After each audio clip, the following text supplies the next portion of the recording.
Hopefully people will like it, and if they don't like it, you still have to have the confidence that it's good.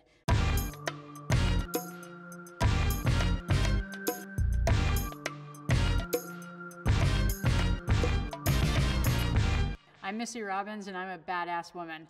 So I grew up outside of New Haven, Connecticut, and food was always like this huge part of my world and my family. But I never necessarily thought I'd be a chef. I just thought that I'd get into the restaurant business somehow very late in life. I started in the kitchen when I was 22 years old.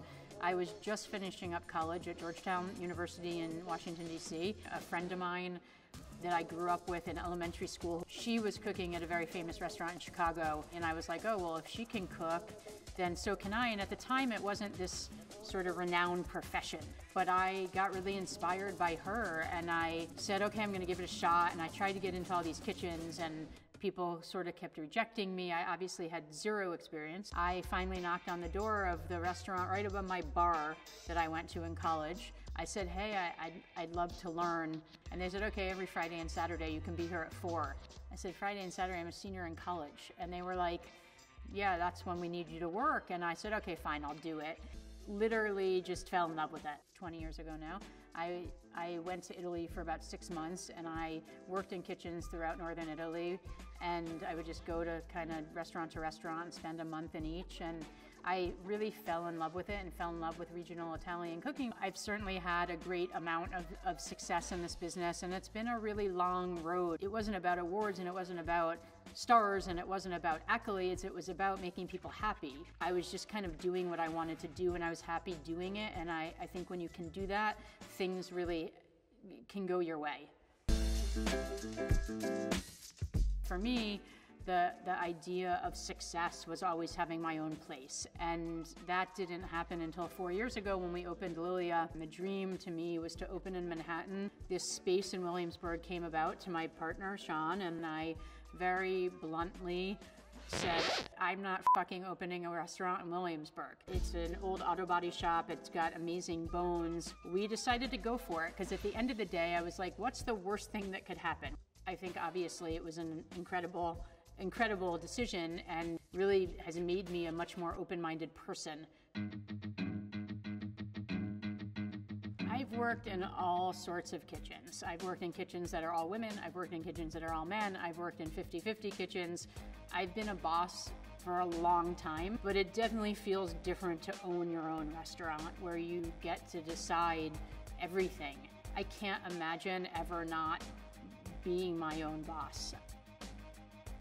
So in May of 2017, I went for my routine mammogram. I got a call a few days later from my doctor saying, hey, there's something there.